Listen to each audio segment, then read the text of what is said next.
Friends, welcome back to our channel మా ఇంటి రుచులు. నేను మీ స్మార్ట్ విజయ. అందరూ ఎలా ఉన్నారు? నేనైతే బాగున్నానండి. ఈరోజు అయితే నేను కస్టర్డ్ చేసి చూపిస్తాను. కస్టర్డ్కి కావాల్సిన పదార్థాలు, తయారీ విధానం ఎలాగో చూపిస్తానండి. కస్టర్డ్కి కావాల్సిన పదార్థాలు: కస్టర్డ్ పౌడర్ అండి, ఇది నేను వెనిలా ఫ్లేవర్ అయితే తీసుకున్నాను. అలాగే 1 లీటర్ పాలు, ఇవి ఆల్రెడీ నేను కాచి పెట్టుకున్నాను. కాచేటప్పుడు మనం ఒక అరకప్పు పాలు, పచ్చి పాలను అయితే తీసి పక్కన పెట్టుకున్నాను. ఎందుకంటే కస్టర్డ్ పొడి ఈ పచ్చి పాలలోనే కలిపి తర్వాత అయితే కాచిన పాలలో కలుపుతాను. అలాగే దానిమ్మ గింజలు, వేయించిన డ్రై ఫ్రూట్స్, 1 కప్పు పంచదార, 1 యాపిల్, 4-5 యాలకులను అయితే పొడి చేసి పెట్టుకున్నాను. చూసారు కదండి కావాల్సిన పదార్థాలు అయితే. ఇప్పుడు తయారీ విధానం ఎలాగో చూపిస్తాను.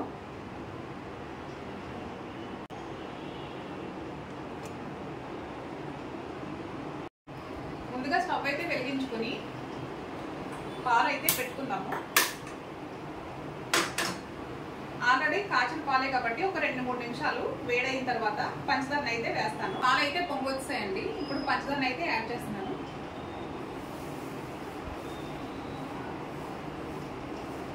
స్వీట్ చూసుకుని వేసుకోండి ఫ్రెండ్స్. కస్టర్డ్ పొడి కలిపి చూపిస్తానండి.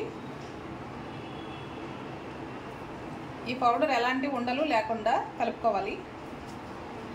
నేను లీటర్ పాలకి ఒక 5 స్పూన్లు అయితే తీసుకుంటున్నాను.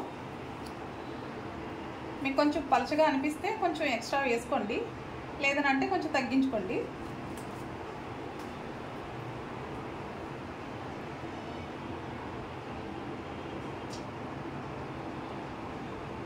ఉండలైతే ఉండకూడదు, పాలలో బాగా కలిసిపోవాలండి.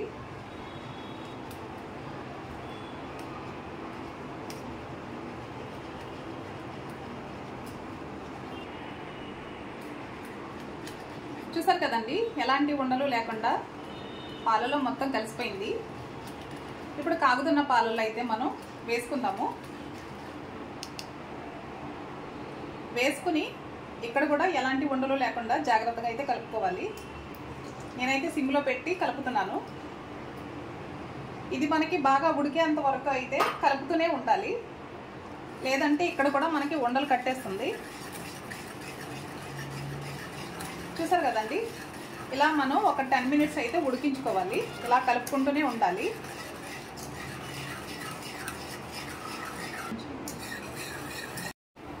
చూసారు కదండి 10 నిమిషాలు ఇలా మనం బాగా కలుపుకొని ఉడికించుకుంటే ఇలా నురగగా వస్తుంది. ఇలా నురగగా ఎప్పుడైతే వచ్చిందో మనకి కస్టర్డ్ అయితే రెడీ అయిపోయినట్లేనండి. నేను స్టవ్ అయితే ఆఫ్ చేసేసుకుంటున్నాను. ఆఫ్ చేసుకుని డ్రై ఫ్రూట్స్ అయితే వేస్తాను. చూసారు కదా ఫ్రెండ్స్, ముందుగా వేయించి పెట్టుకున్న డ్రై ఫ్రూట్స్ని అయితే వేసేస్తున్నాను. డ్రై ఫ్రూట్స్ని అయితే వేసేసాను.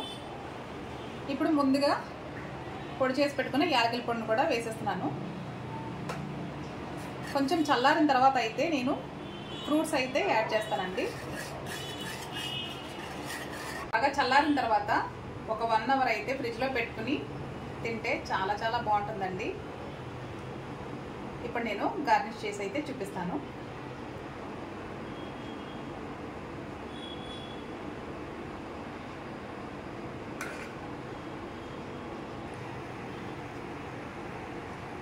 చూసారు కదండి మనకి నచ్చిన ఫ్రూట్స్తో అయితే మనం గార్నిష్ చేసుకోవచ్చు.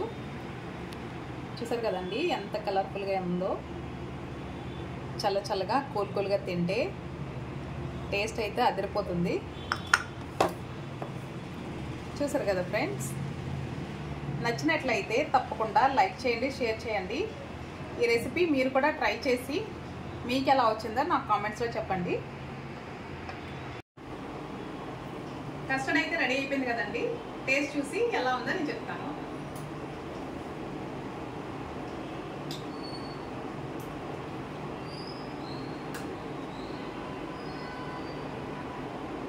టేస్ట్ అయితే చాలా చాలా బాగుందండి. సూపర్ గా అయితే ఉంది. తప్పకుండా ట్రై చేయండి. నా ఛానల్ని ఫస్ట్ టైం చూసినట్లయితే సబ్స్క్రైబ్ చేయండి ఫ్రెండ్స్. మరొక రెసిపీతో మళ్ళీ మీ ముందుకు వస్తాను. బాయ్.